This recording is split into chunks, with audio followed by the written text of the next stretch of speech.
We are live in 3, 2, 1. No communication. They've heard nothing from him. That's when the investigators went out to try and look for him.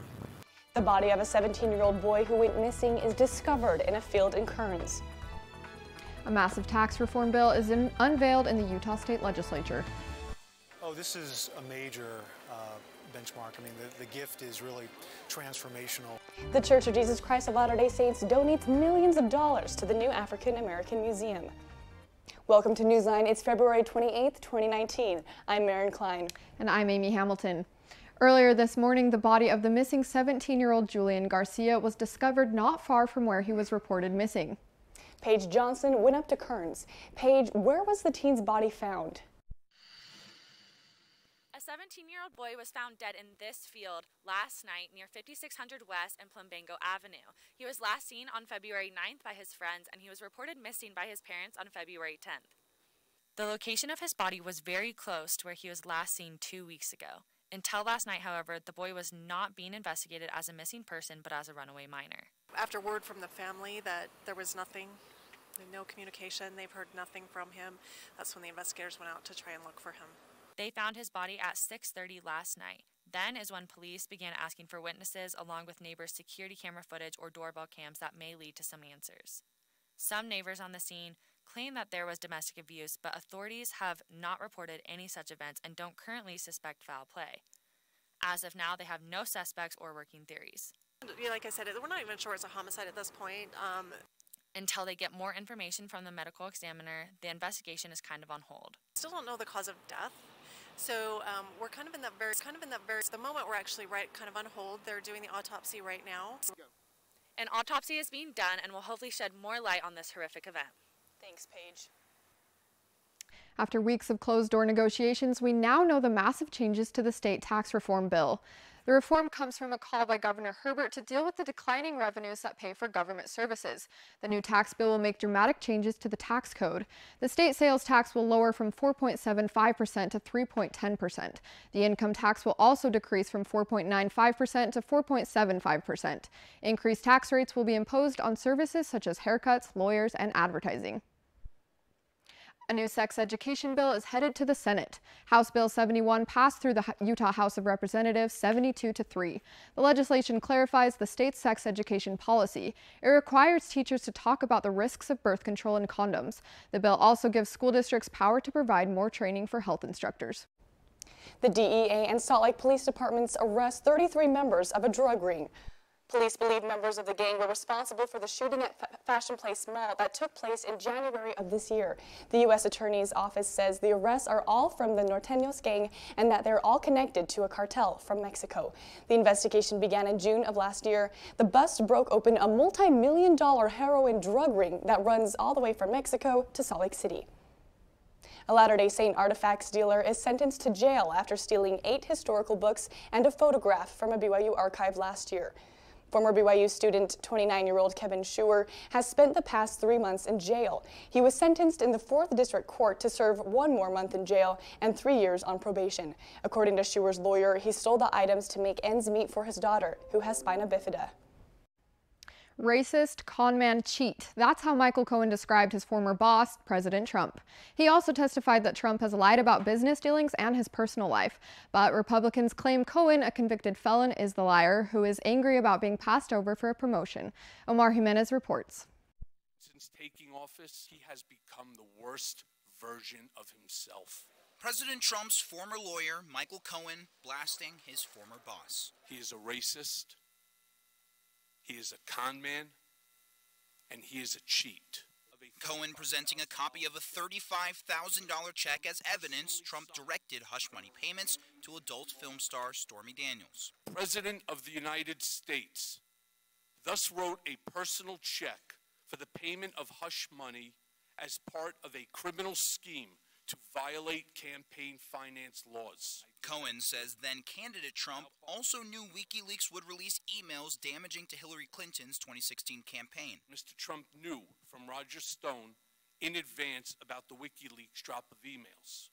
And Cohen claims Trump lied during the presidential campaign about his intentions to develop a Trump Tower in Russia. He lied about it because he never expected to win. Republicans say, as they have throughout the hearing, that Cohen isn't credible. The now disbarred lawyer pleaded guilty to tax crimes, campaign finance violations, and lying to Congress. The first announced witness for the 116th Congress is a guy who is going to prison in 2 months for lying to Congress.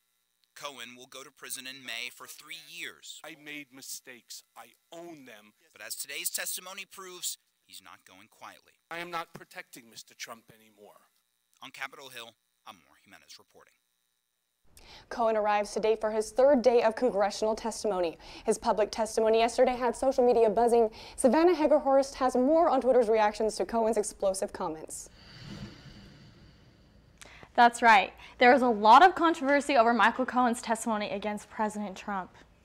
Cohen has been clear about his regret for his blind loyalty to Trump.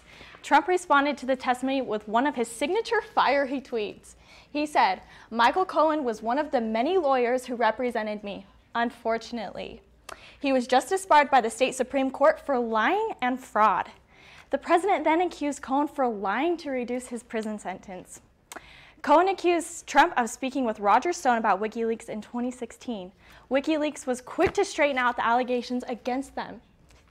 They said, WikiLeaks publisher has never had a telephone call with Roger Stone. Now, Americans are divided on their opinion of Cohen and his public testimony.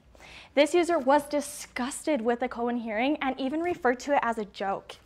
She said, "He's not sorry. He's just sorry he got caught. He was living a lavish lifestyle he earned by lying all his life." On the contrary, this user called out Republicans for calling Cohen a liar when he lied on behalf of President Trump.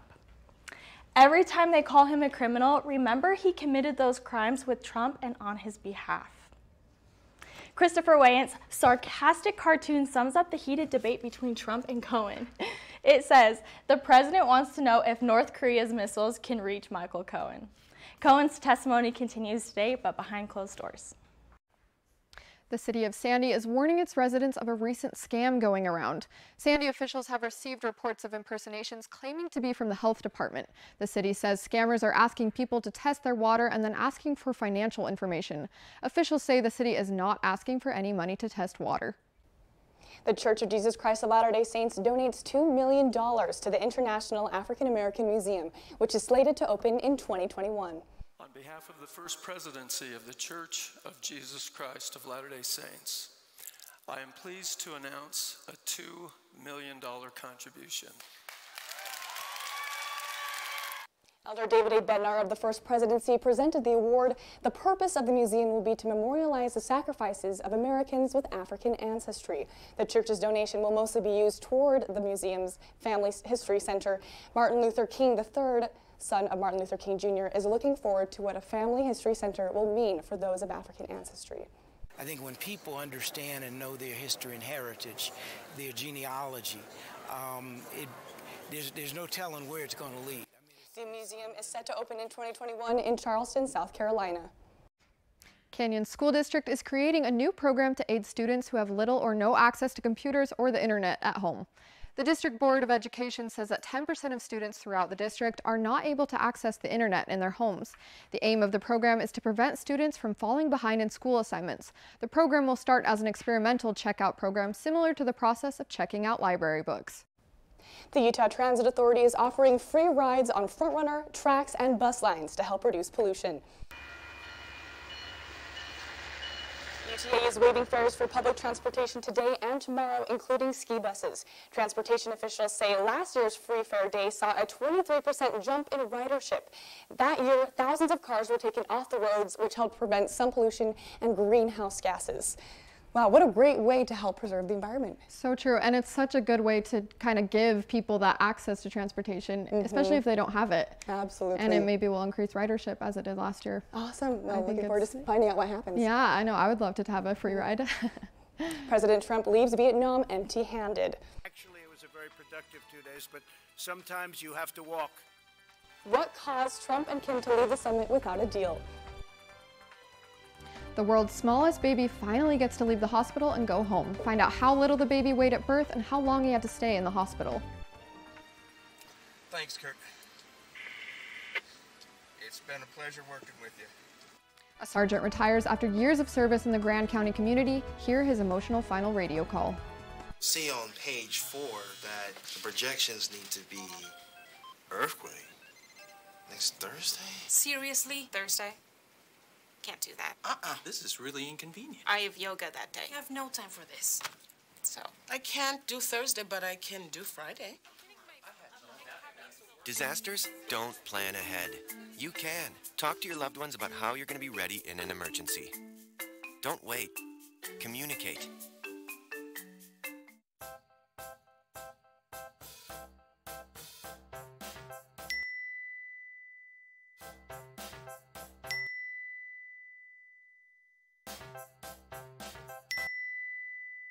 Planning the right amount of food is hard. The Guestimator makes it easy. Just tell it who's coming and what's for dinner. Then it tells you how much to make. And yes, it even plans for leftovers. Try it at SaveTheFood.com.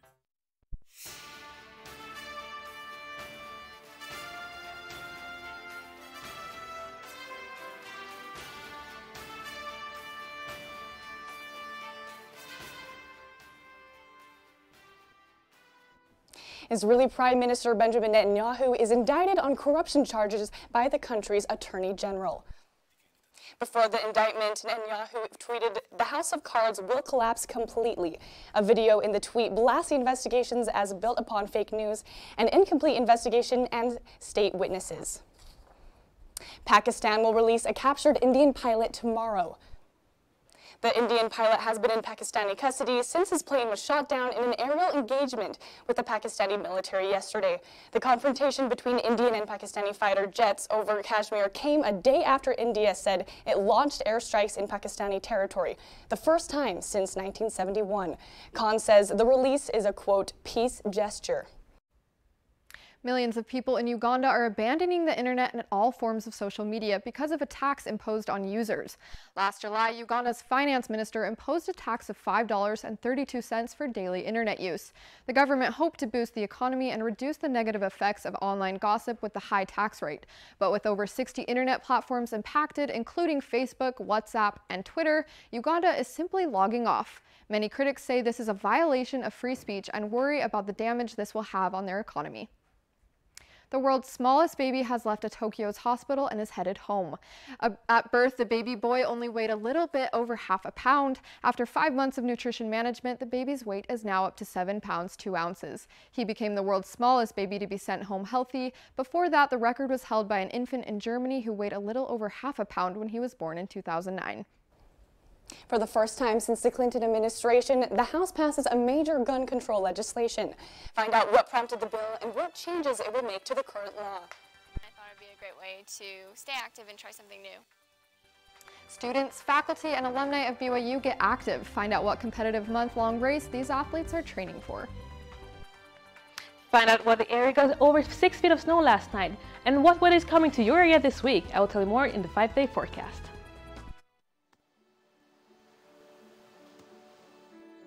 I don't remember how it started. Our back and forth. It always came back. Dad! You probably don't remember what you told me, That was perfect. but I heard every word.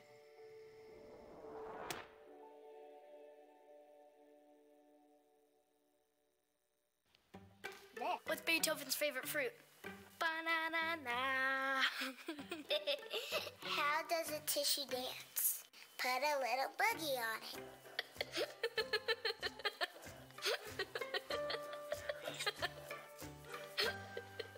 Hey, Bobo, do trees tell each other stories? I'm sorry. I'm afraid I don't know that. Hey, why don't we go find out? Listen.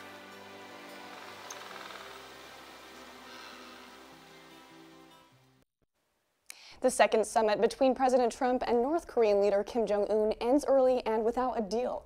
Karen Kaifa is in Washington with the latest details and reaction. After the hopes of denuclearization and even talk about an official end to the Korean War, the summit in Hanoi between President Trump and North Korea's Kim Jong-un ends without a deal. I think actually it was a very productive 2 days, but sometimes you have to walk. Just before President Trump was set to take questions from reporters, the White House issued a statement. No agreement was reached at this time, but their respective teams look forward to meeting in the future. A signing agreement had been on the schedule, as was a working lunch, and neither happened. The press conference with the president happened 2 hours earlier than planned. A key sticking point, Trump said, the international sanctions in place on North Korea that have crippled Kim's economy by limiting their trade with the world. The president said North Korea wanted all of them lifted in exchange for closing some, but not all, of their nuclear sites. They wanted the sanctions lifted in their entirety, and we couldn't do that. They were willing to denuke a large portion of the areas that we wanted, but we couldn't give up all of the sanctions for that. Still, the White House called the sessions productive, talking about ways to get toward denuclearization and economic ideas other than lifting the sanctions. Trump said the summit ended warmly and that it was a very friendly walkout. In Washington, I'm Karen Kafa. For the first time since the Clinton administration, the House of Representatives passes significant gun control legislation. Right now, licensed gun dealers have to perform background checks to sell a weapon. Unlicensed sellers don't have to. This bill closes that loophole. On this vote, the yeas are 240 and the nays are 190. The bill has passed without objection. Although it passed on a bipartisan basis, sides were drawn and opinions mixed. Democrat Nancy Pelosi believes this bill will improve safety for Americans, while Republican Ben Cline says gun control measures do not address gun violence. The bill now heads to the Senate, where it isn't expected to pass in the GOP-led chamber. Sergeant Tom Nixon retires after decades of service to the Grand County community. Check out this emotional video of his last call with the Moab City Police Department. 10:42 for the last.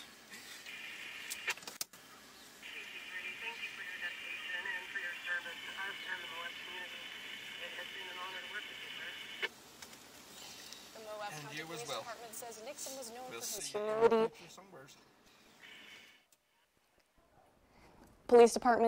The Moab County Police Department says Nixon was known for his humility, compassion, humor, and stern lectures. Lace up your running shoes, pump up your bike tires, and put on your swim goggles. The BYU Student Wellness Center is putting on a lazy Ironman. NewsLine reporter Taylor Osler joins us now. Taylor, what is a lazy Ironman? Well, Amy, it may not be very lazy. It's a full Ironman that participants complete in segments throughout the month of March. Basically, it's just a way for me to keep active, and I've never done a real Ironman, so I thought it might be good to start off doing a lazy one and just try it out.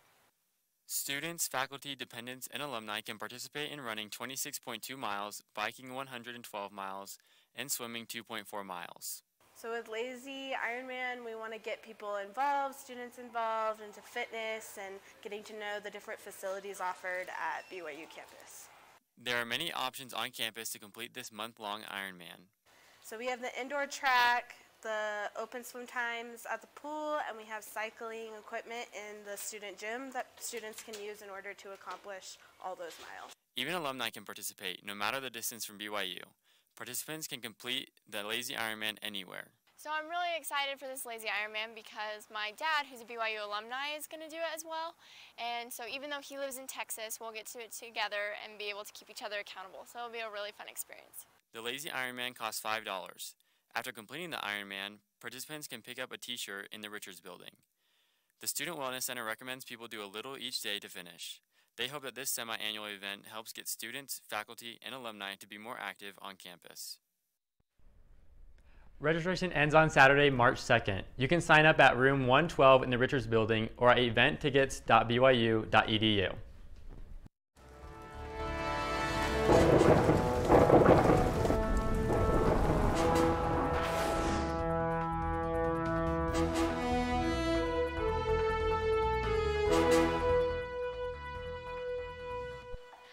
Take a look at all the snow in the California Sierras right now. At the highest elevation, more than 6 feet fell in 48 hours. Interstate 80 was closed for Wednesday due to avalanche dangers. Homeowners had to crawl out of their window because they couldn't open the door. It has been a busy month clearing out roads and walkways around the Sierras. As we can see here, we'll see some more rain coming in and snow coming in up in the Northern California and making its way to Utah. We are seeing some rain coming in this week and some snow up in the mountains up in northern part of Utah. For the highs of the day, we will see that Provo will experience 52 degrees, 54 in Salt Lake, 65 down in St. George, so pretty warm down there. 37 in Bernal and 45 in Logan. For the highs of the day, for the lows of the day, we'll see 36 in Provo and Salt Lake, 40 down in St. George, 33 up in Wendover, and 23 in Logan.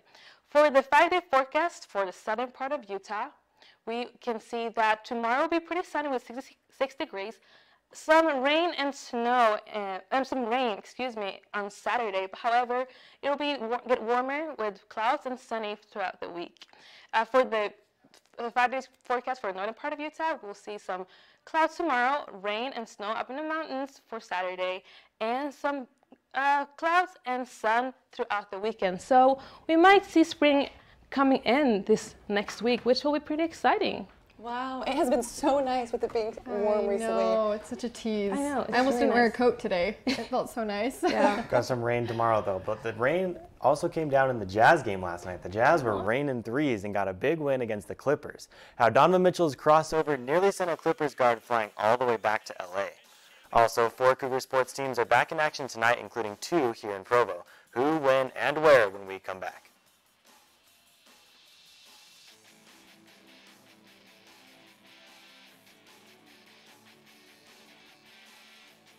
Hey, Bobo, do trees tell each other stories?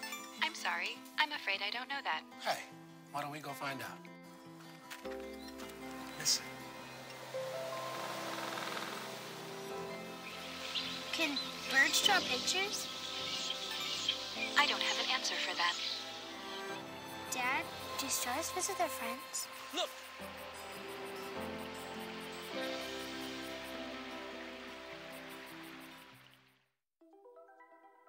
Todd's a great guy. I mean, look at him. What a sweetheart. Attaboy. Wait, Todd, what are you doing? How totally selfish and un-Todd-like of you. Come on, Todd. Come on, man.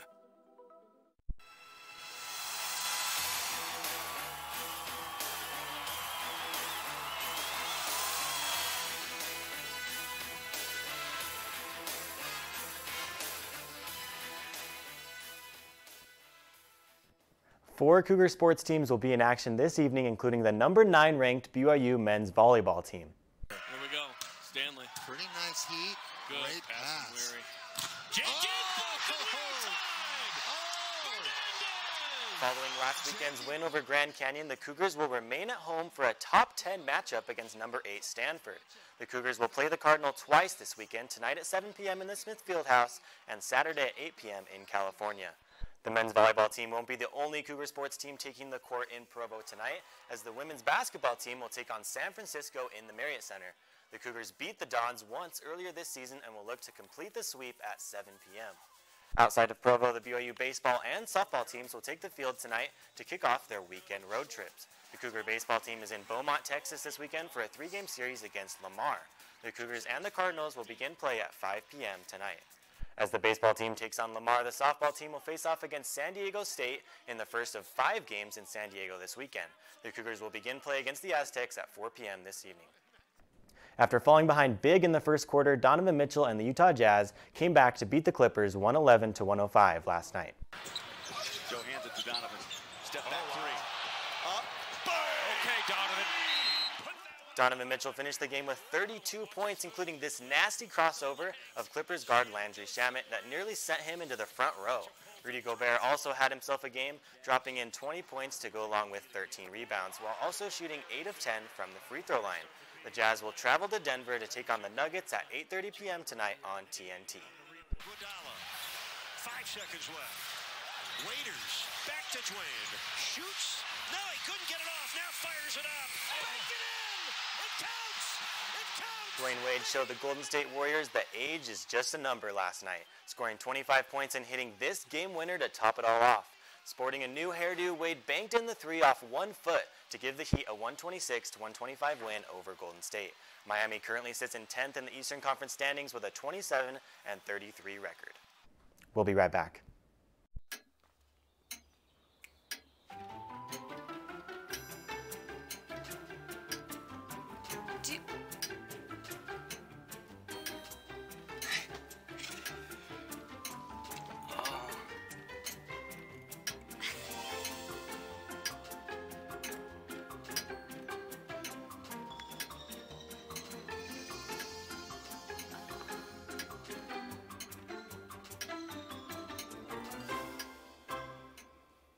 Listen, you're my friend. I noticed you haven't really been yourself recently.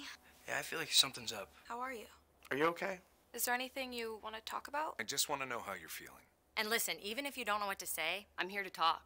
No matter what you're going through, I just want you to know I'm here. I've got your back. when you want to talk, I'm here.